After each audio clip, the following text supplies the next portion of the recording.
గూర్ఖాలు రాత్రిపూట ఇళ్లు దుకాణాల వద్ద ఎలాంటి దొంగతనాలు ప్రమాదాలు జరగకుండా పహారా కాస్తుంటారు. ఆ గూర్ఖాకి మాత్రం ఖరీదైన ఇళ్లు, కార్లు, బంగారు ఆభరణాలు చూసి అత్యాశ పుట్టింది. సునాయాసంగా డబ్బు సంపాదించాలని చోరీలకు పాల్పడుతూ జల్సాలకు అలవాటు పడ్డాడు. కొడితే కుంభస్థలాన్నే కొట్టాలని బ్యాంకులకు కన్నాలు వేసే మరికొంతమందితో కలిసి పథకం వేశాడు. రాత్రికి రాత్రి గోడకు కన్నం వేసి లక్షల విలువ చేసే బంగారాన్ని దోచుకు వెళ్లారు. కేసును సవాల్గా తీసుకున్న పోలీసులు కొన్ని రోజుల్లోనే ఛేదించారు.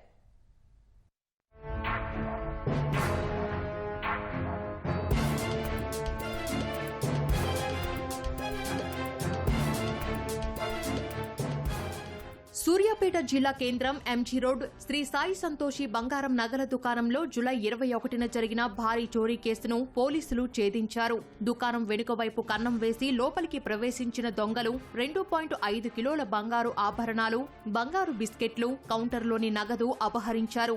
బాధితుడు కిషోర్ పోలీసులకు ఫిర్యాదు చేశాడు. దొంగతనం జరిగిన ప్రాంతంలో ఎలాంటి ఆనవాళ్లు లేకపోవడంతో కేసు పోలీసులకు సవాల్గా మారింది.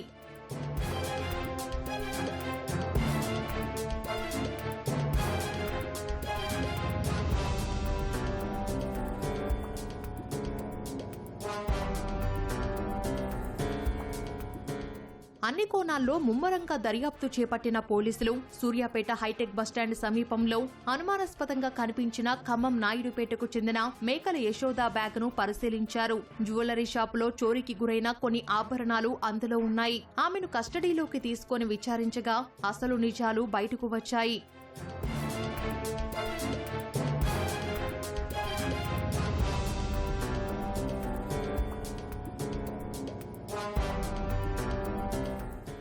మనకు వచ్చినటువంటి టెక్నికల్ డేటా తోటి అదేవిధంగా A7 ఇచ్చినటువంటి యశోద ఇచ్చినటువంటి సాక్ష్యంతో మనం ముందుకెళ్ళి ఈ నేరస్తుల మీద మనకు పిన్ పాయింట్ ఇన్ఫర్మేషన్ తోటి మనం పట్టుకోవడం జరిగింది. నేపాల్, జార్ఖండ్, ఉత్తరప్రదేశ్కు చెందిన 5 సభ్యుల ముఠా చోరీకి పాల్పడినట్లుగా పోలీసులు తేల్చారు. ప్రత్యక్షంగా 5 నిందితులు దొంగతనంలో పాల్గొనగా వారికి మరో 2 సహకరించారని గుర్తించారు. దొంగతనానికి యశోద సహకరించింది.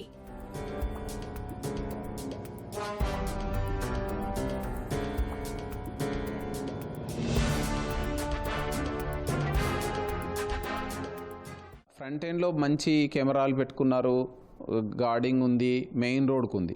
బ్యాక్ ఎండ్కి వచ్చేసరికి కొన్ని బుషెస్ ఉన్నాయి. సో ఆ బ్యాక్ ఎండ్లో ఏం జరుగుతుందో ఫ్రంట్ ఉన్న వారికి అది అర్థం కాని విధంగా ఉంది. రిమోట్గా ఉంది. సో దాని పక్కనే బట్టల షాప్ ఉంది.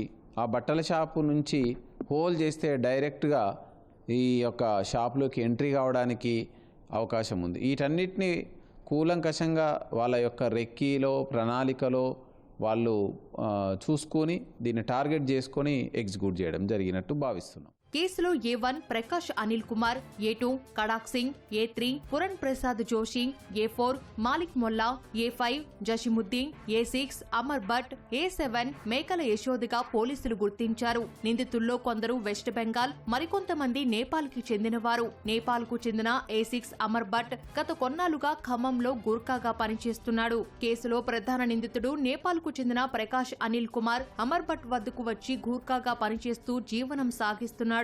అక్కడే మేకల యశోదతో సంబంధం ఏర్పరచుకున్నాడు.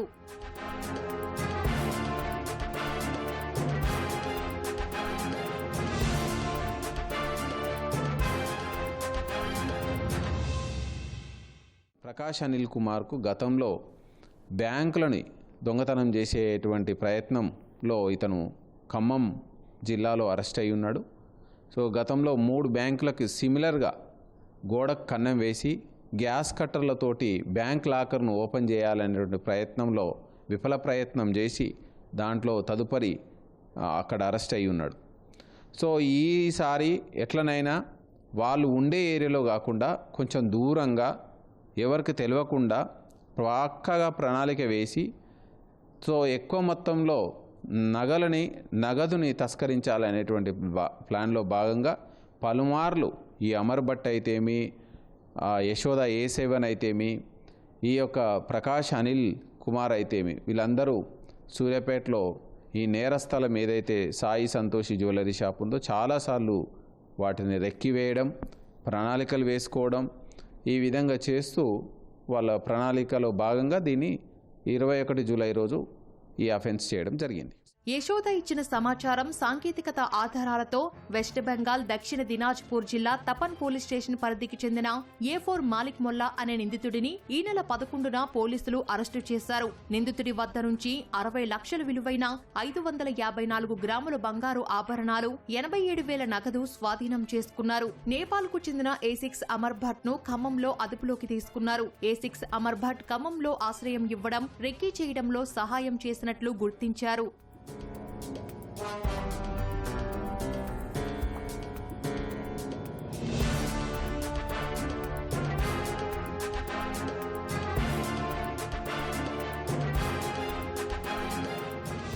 పరారీలో ఉన్న ప్రధాన నిందితుడు Prakash Anil Kumar, A2 కడాక్ Singh, A3 puran Prasad Joshi, A5 జషిముద్దీన్లను త్వరలోనే అరెస్టు చేస్తామని ఎస్పీ తెలిపారు.